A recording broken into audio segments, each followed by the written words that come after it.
Welcome, brothers and sisters, to the most complicated set of announcements I have ever made in my ministerial career.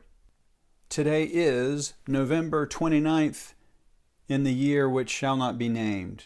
From the Generosity Desk, I have good news. Your response to our annual financial campaign has been inspiring and inspired. In the midst of all of the hardships of 2020, we've had 6 new financial commitments, and 31 commitments that were increased in amount over last year. In fact, on average, the financial commitments are about a little over $800 more a piece this year than last year. So, I invite you to be a part of this trend. It's never too late to let your fellow Skylanders know that you're standing with them, and we have a ways yet to go before we are comfortable with our financial projections for 2021. So please be a part of this trend. It's something special, and send in your estimate of giving to the church office for 2021. And to those of you who have turned it in, a great big thank you for responding in such a fantastic way. Also from the Generosity Desk is a report from the COVID-19 Fund. We were recently able to make a sizable donation to the Progressive Education Program at a local school. This is a program that looks after special needs children. Carissa Hooks, the social worker who administers the program, sent Skyland a lovely thank you note which detailed some of the ways that our giving helped meet the needs of these children. In one instance, our donation from the COVID-19 Fund helped to settle a student who was put into foster care. And in another instance, our donation helped a student's family where the father had lost his job due to COVID-19. So thank you for your continued generosity to the COVID-19 Fund. Again, more from the Generosity Desk. Today is the annual Angel Tree for Estes Elementary. Today from 2 to 4 p.m. for the coronavirus edition of the Angel Tree, the Missions Committee is holding a drive-through at Skyland.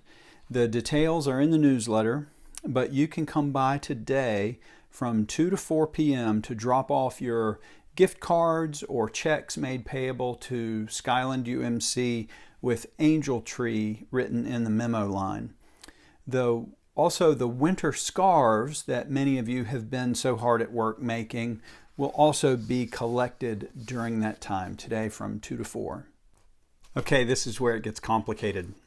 Planning and scheduling Advent and Christmas services this year has been a challenge, to say the very least. We've had to change plans 2 or 3 times in some instances because of the COVID forecast. I am so proud of the staff and the lay leadership who helped put together our plans for worship this year. I think this is going to be a very special year. Having said that, all this goodness is going to require some attention on your part. For anything happening in the coming weeks at Skyland, just pretend like a blizzard is on the way and you need to check the latest up-to-date information before leaving the house. For instance, for events that take place in the parking lot, we are asking you to drive in the entrance between Papa's and Beer and Biscuit Head on Summit Avenue and exit the event on Herman Avenue through the traffic light at the Dunkin' Donuts. You can remember it this way. This is the way I'm going to think about it. You have to get a meal first and then go to Dunkin' Donuts afterwards for coffee and dessert. The second way we are asking you to participate in these plans is through making reservations. Even the events in the parking lot are going to have a capacity so that we can hold these events safely and in an orderly fashion. So please be on watch for the Eventbrite invitations and make a reservation whenever an event asks for it. Another way we're asking you to be involved in these plans is by paying attention to the means through which we're providing these events. So even if you don't plan on showing up to the events that we're holding at church, the recordings and the live streams of worship are going to show up at some different times and in some different places.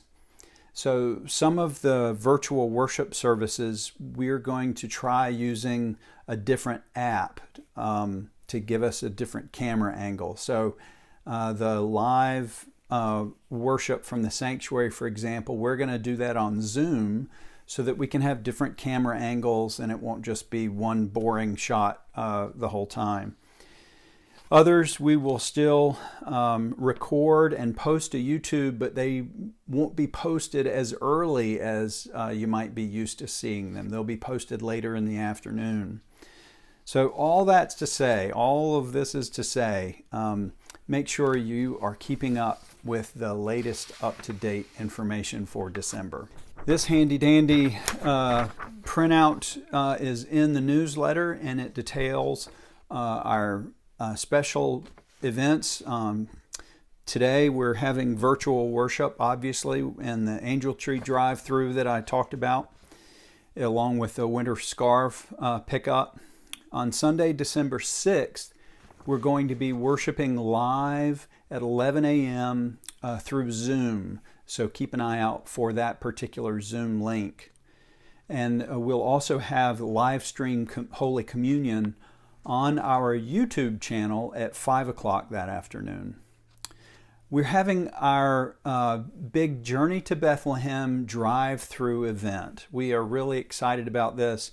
I know a lot of you are already involved in being a cast member for this event. We're really pumped about this. That's going to be held on 2 nights, Friday, December 11th and Saturday, December 12th. Friday, it's going to be from 5:30 to 7:30, and Saturday, it's going to be from 4:30 to 6:30. So come by, drive through, and it'll be like you are Mary and Joseph in your car on your journey to Bethlehem. So plan on coming to that. You will not need to make a reservation for the drive-through. On Sunday, December 20th, we're going to have a drive-in worship experience. Cars, you will come in the parking lot and park, and we'll broadcast the worship on an FM radio frequency. You will need reservations for that. We're limiting the capacity of that event, so but we are also videotaping it and posting it later. On Thursday, December 24th, we're going to hold 3 drive-in worship services, and they're going to be held at 3, 5, and 7. And we are asking you for a reservation for those events so that we know how to balance all the cars. And then finally, on Sunday after Christmas, Sunday, December 27th, worship will be online, but it will include a sermon from Bishop Paul Leland. The average congregation doesn't ordinarily get to hear the bishop preach very often. I look forward to hearing whoever the bishop is preach at annual conference every year. But I guess one of the side benefits of the pandemic is we're going to get to hear our bishop preach on the 27th. So that'll be part of the virtual worship then. So take good care, everybody. Have a faithful week, and we'll see you at one of these many events.